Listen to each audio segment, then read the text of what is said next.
அனைவருக்கும் வணக்கம். தொடர்ந்து ஆதரவளித்த ஒரு அனைத்து அன்பு உள்ளங்களுக்கும் மிக்க நன்றி. முன்பு சென்னை உயர்நீதிமன்றமானது எடப்பாடி பழனிசாமிக்கு ஆதரவாக ஒரு இடைக்கால தடை கொடுத்தாங்க இல்லையா? அந்த இடைக்கால தடை எதை விசாரிக்க தடை கொடுத்தாங்க அப்படின்னு சொல்லி பல பேருக்கு பல சந்தேகங்கள் எழுந்திருக்குது. அது இயல்புதான். இல்ல இரட்டை இலை சின்னம் வழக்குகளை பத்தி விசாரிக்க தடை கொடுத்தாங்களா, இல்ல பொதுச் செயலாளர் வழக்கை பத்தி விசாரிக்க தடை கொடுத்தாங்களா அப்படின்னு சொல்லி ஏகப்பட்ட பேருக்கு ஏகப்பட்ட கேள்விகள் இருக்குது. அதனுடைய விளக்கமாக தான் இந்த வீடியோ. திண்டுக்கலை சேர்ந்த சூரியமூர்த்தி அதிமுக சம்பந்தமாக 4 வழக்குல சென்னை சிட்டி உரிமையியல் நீதிமன்றத்துல தொடுத்திருக்கிறாரு. அந்த 4 உரிமையியல் வழக்குமே நிலுவையில தான் இருக்குது. சென்னை உயர்நீதிமன்றம் என்ன உத்தரவை பிறப்பிச்சிருக்காங்க அப்படின்னா, உட்கட்சி விவகாரங்களை தேர்தல் ஆணையம் தலையிடவோ அதனுடைய செயல்பாடுகளில் தலையிடவோ எந்த விதமான அதிகாரமும் இல்லை அப்படின்னு சொல்லி ஒரு தீர்ப்பை கொடுத்திருக்கிறாங்க. இந்த தீர்ப்பு யார் யாருக்காக கொடுத்தது அப்படின்னா, சூரியமூர்த்திக்கும் தேர்தல் ஆணையத்துக்குமாக நடந்த அந்த வழக்கில் தான் இந்த சென்னை உயர்நீதிமன்றம் இந்த மாதிரியான தீர்ப்பை கொடுத்தது.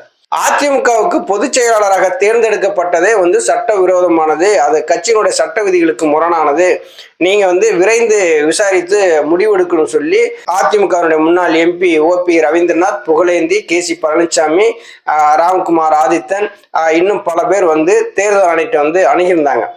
தேர்தல் ஆணையத்திட்ட அணுகி அதனுடைய விசாரணை நடந்துட்டு இருக்கும் போது எடப்பாடி பழனிசாமி என்ன பண்ணாரு, சென்னை உயர்நீதிமன்றம் போயிட்டாரு. சென்னை உயர்நீதிமன்றம் போய் அங்கே அவர் என்ன கேட்டிருக்காரு அப்படின்னா, தேர்தல் ஆணையமானது உட்கட்சி விவகாரங்கள்ல ஒரு அளவுக்கு மேல தலையிட முடியாது, அதிமுகவினுடைய சிவில் சூட் இன்னும் நிலுவையில இருக்குது, அதுக்கு எந்த விதமான இறுதி தீர்ப்பும் வரல, அப்படி மூல வழக்குகளை இறுதி தீர்ப்பு வராத பட்சத்துல தேர்தல் ஆணையம் பொதுச் செயலாளர் வழக்கை விசாரிக்க தடை விதிக்கணும் அப்படின்னு சொல்லி எடப்பாடி பழனிசாமி கேட்டிருக்காரு. சென்னை உயர்நீதிமன்றமும் அந்த இடைக்கால தடையை கொடுத்திருக்காங்க. சென்னை உயர்நீதிமன்றம் கொடுத்தது, தேர்தல் ஆணையம் அதிமுகவினுடைய பொதுச் செயலாளர் பதவி தொடர்பான வழக்கை விசாரிக்க இடைக்கால தடை கொடுத்திருக்கிறாங்க. 27ஆம் தேதிக்குள்ள தேர்தல் ஆணையம் அவங்களுடைய பதில் மனுவை தாக்கல் பண்ணி அவங்க என்ன காரணங்கள் சொல்றாங்க அப்படின்னு நமக்கு தெரியல.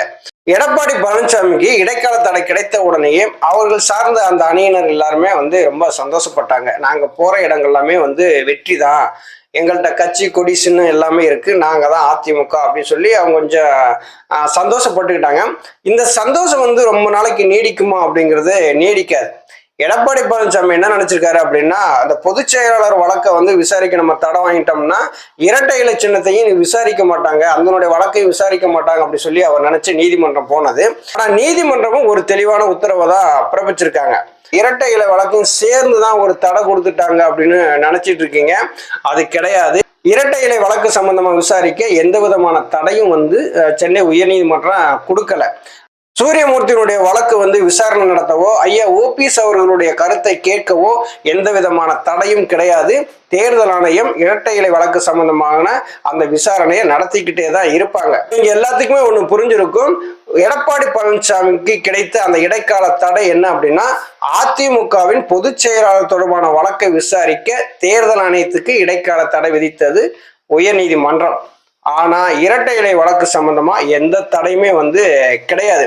எடப்பாடி பழனிசாமி எங்கு போனாலுமே தப்பிக்க முடியாத சூழ்நிலை தான். அதிமுகவுடைய வழக்கு மூல வழக்கு இன்னும் நிலுவையில் இருக்கு, இன்னும் இறுதி தீர்ப்பு வரல. திண்டுக்கலை சேர்ந்த சூரியமூர்த்தி அதிமுக தொடர்பாக 4 வழக்குகளை போட்டிருக்காரு. அதுவும் சென்னை சிட்டி உரிமையியல் நீதிமன்றத்துல இன்னும் அந்த வழக்கு நிலுவையில் தான் இருக்கு, தீர்ப்பு எதுவுமே வரல. இப்ப எடப்பாடி பழனிசாமி என்ன நினைச்சிருக்காரு அப்படின்னா, பொதுச் செயலாளர் பதவியை விசாரிக்கிறதுக்கு நீங்க தடையை வாங்கிட்டோம் அப்படின்னா இரட்டை இலை சின்னம் நமக்கு கிடைச்சிடும், ஈரோடு கிழக்கு இடைத்தேர்தல் நம்ம போட்டியிடலாம் அப்படிங்கிற எண்ணத்துலதான் அவர் செயல்பட்டாரு.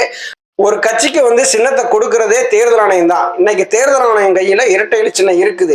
ஒருவேளை எடப்பாடி பழனிசாமி ஈரோடு கிழக்கு இடைத்தேர்தலில் போட்டியிட்டாலுமே சின்னத்தை கேட்கறதுக்கு அங்கே அப்ப தேர்தல் ஆணையம் போய்த்து ஆகணும். இப்ப ஐயா ஓபிஎஸ் அவர்களும் எனக்கு சின்னம் வேணும்னு சொல்லிவிட்டு தேர்தல் ஆணையத்தை போய் அணுகுவாங்க. சென்னை உயர்நீதிமன்றம் திண்டுக்கலை சேர்ந்த சூரியமூர்த்தியினுடைய வழக்கை விசாரித்து முடிவு சொல்லுங்கன்னு சொல்லி தேர்தல் ஆணையத்துக்கு உத்தரவிட்டதுல அந்த சூரியமூர்த்தி அவர்கள் கொடுத்தது என்ன தெரியுமா? அதிமுகவில் உட்கட்சி பூசல் அதிகமா இருக்கு. அதிமுக சட்ட விதிகளுக்கு முரணாக செயல்படுது. அதிமுகவினுடைய மூல வழக்கினுடைய இறுதி தீர்ப்பு வராத பட்சத்தில் அதிமுகவுக்கு இரட்டை இலை சின்னத்தை ஒதுக்க கூடாது, தடை விதிக்கணும்னு சொல்லிதான் அந்த வழக்க விசாரணையை வந்து நடந்துகிட்டு இருக்கு. அதுக்கு தான் எல்லாருக்கும் சம்மன் அனுப்பிச்சு அவங்க விசாரணை எல்லாம் நடத்தி முடிஞ்சிருக்கு. ஆனா எடப்பாடி பழனிசாமிக்கு கிடைத்த அந்த தடை வந்து பொதுச் செயலாளர் வழக்கு சம்பந்தமாகவே தவிர இரட்டை இலை வழக்கு சம்பந்தமாக கிடையாது. திண்டுக்கலை சேர்ந்த சூரியமூர்த்தி அவர்கள் வந்து தேர்தல் ஆணையத்தை அணுகி அதிமுகவுக்கு இரட்டை இலை சின்னத்தை கொடுக்காதீங்க, தடை விதிங்கன்னு சொல்லலாம். ஈரோடு கிழக்கு இடைத்தேர்தலில் வந்து நாங்கள் போட்டியிடணும், நான் தான் கட்சியினுடைய ஒருங்கிணைப்பாளர், எங்களுக்கு இரட்டை இலை சின்னத்தை ஒதுக்குங்க அப்படின்னு சொல்லி ஐயா ஓபிஎஸ் அவர்கள் கேட்கக்கூடிய சூழலும் ஏற்படும். ஆனால் எடப்பாடி பழனிசாமி எப்படி எங்கு அலைஞ்சாலும் தேர்தல் ஆணையம் போகாம எந்த விடிவு காலமும் பிறக்காது. ஓபிஎஸ் அவர்களுடைய கைக்கு வந்து இரட்டை இலை சின்னம் கிடைக்கல அப்படின்னா அந்த சின்னம் முடங்குவதற்கான வாய்ப்புகள் தான் நிறைய இருக்கிறது. நன்றி, வணக்கம்.